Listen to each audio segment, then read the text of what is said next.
what's up you guys, it's Helen, and one of my special talents is not being able to braid my hair.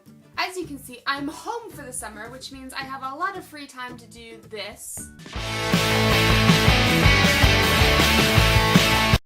in addition to this, I like to spend long hours doing this thing called reading books. I know, your mind is blown. So today, I, an avid reader, am going to convince you to read books. Not audiobooks, real books. And I am going to give you 10 recommendations to start you off on your reading journey. First, I'm going to start off with one of the classics, Pride and Prejudice by Jane Austen. You might be familiar with the film versions of the books that star Colin Firth and Keira Knightley, but I am here to tell you that the book on which they are based is so much better than the movie. There are more characters, Lizzie Bennet is her own independent woman. I personally read it in about 3 days. It is simply wonderful. This is where the rom-com formula of the two leads initially disliking each other originated. Going even further back in time, we are going to step a few centuries back to William Shakespeare. While I love most of his plays, my personal favorite is a play called King Lear. It's the story of a king who basically loses his mind. There's love, there's death, there's plotting, there's double-crossing. Basically, if you want a character study that's also pretty exciting, you should read this book. I have the No Fear Shakespeare version, which has the original text on one side and the modern text on the other in case you need a little bit of help understanding what's going on. Going along the route of character study, my next recommendation is actually a little bit of a controversial one, and that is The Catcher in the Rye by J.D. Salinger. I read it for my AP class. Personally, I think it is the prime example of the Bildungsroman, or the coming-of-age novel. It follows a teenager named Holden Caulfield who runs away from his boarding school around Christmas time and has a lot of growing up to do in the process. This is a banned book in many schools, but I thought it perfectly captured the idea of not being a kid anymore, but being not quite an adult either. I actually found it pretty moving towards the end. If this isn't your thing, then that's fine, but give it a chance. Now, you know I love The Fault in Our Stars, but that's just a given that you need to read that book. Instead, I'm going to recommend another John Green book for you, and that is Looking for Alaska, which is his first novel. The main character in this book is a teenager nicknamed Pudge who goes to a boarding school and makes new friends, including Alaska, a girl who doesn't quite have it all together. More than anything I've read, this really captures what it's like to be a loner as a teen like I was. It captures a certain honesty that I feel is missing in most YA books that are about dystopian societies and big adventures. Sometimes I just like reading about normal people.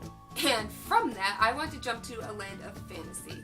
Nope, I'm not talking about Harry Potter. I am talking about The Chronicles of Narnia by C.S. Lewis. Just look past the films for a second and read the original series. If you're not familiar, the stories involve various young children being brought to a magical land called Narnia by the great lion Aslan. I used to be a really obsessed fan back in the day, but these are still some of my favorite books. P.S. Personally, I think you should read it in the publication order rather than the chronological order.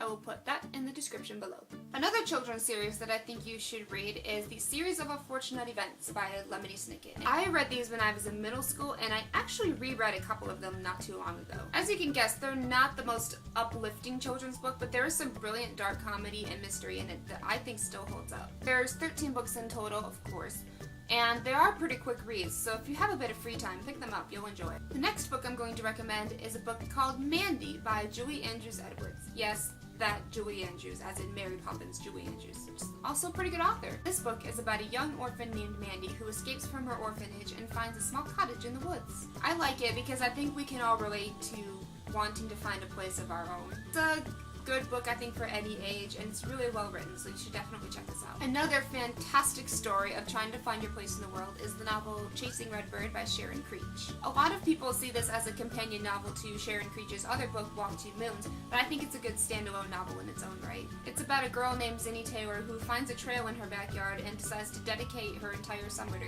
clearing the entire thing. I can relate to Zinnie on many levels because she's kind of a loner. She doesn't really know what she wants to do in the world, and that's kind of how I feel quite a bit. I felt that when I was 13 when I first read it, and I feel that way now sometimes. It's a really great story, and this is probably one of my favorite books of all time. I still reread this at least once every year. Moving into the world of nonfiction, as many of you know, I am also an aspiring writer in addition to making these videos. And one of the best books on writing I've ever read is Bird by Bird by Anne Lamott. I like it because she touches upon almost every part of the writing process, from like editing to set sitting down and writing the thing. She's funny, she's smart, she's brutally honest about the writing process, and half the time I was going, yes, yes, yes, this is exactly how I feel! Fun fact, I actually got to meet her at a writing festival earlier this year, and she signed my book. What is air? I can die happy now. Finally, the last book I'm going to recommend to you is a book I'm actually currently reading, and that is Seriously Unkidding by Ellen DeGeneres. I'm personally a huge fan of Ellen and her show, and I just really love her. This book isn't really a memoir per se. It feels more like a journal or a scrapbook almost. There's these little anecdotes and advice, and of course it's just really, really funny. I can't wait to read further and to see more of what she's written. So there you have it. 10 books that you need to read this summer. I hope you guys can just pick up a book and immerse yourselves in it. Reading is so much fun and it just takes you to another world. Comment question of the day. Have you read any of the books I've recommended? And what did you think of them? I'd love to know. Please tell me.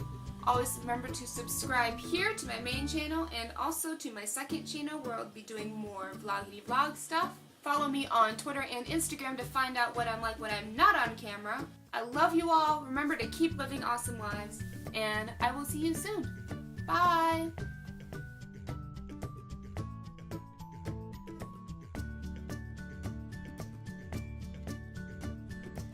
Side note, look at the big pile of books right next to me. I'm such a nerd.